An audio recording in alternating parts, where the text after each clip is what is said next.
And we grew up in Luton as a huge Asian diaspora, I guess. Lots of Indians, lots of Pakistanis, lots of Sikhs, lots of Muslims. And these people work as a team. It's one of the reasons they outcompete British people, native British people, in almost every single metric. And we knew a guy named Bali. I hope Andrew hasn't told you this. Oh.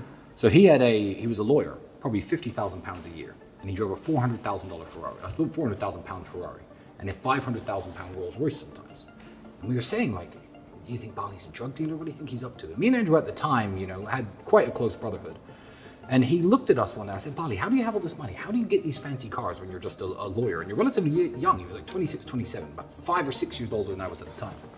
And Bali's exact answer was, I remember he said, you white people are stupid. Now, I'm mixed race. He wasn't talking anything racial. He was talking about, I guess, native British people. He says, you will have 5 sons, or your father may have 5 sons, which for someone in my culture, he was a Sikh, an Indian Sikh from Punjab. He said, that's a jackpot.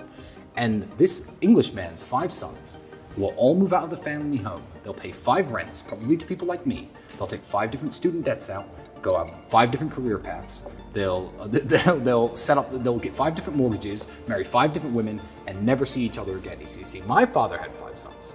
Now I'm a lawyer. My brother's a dentist. My father's an engineer. My other brother owns a construction company. And every single skill set that they needed to flourish was within the household. So we all live in a family home.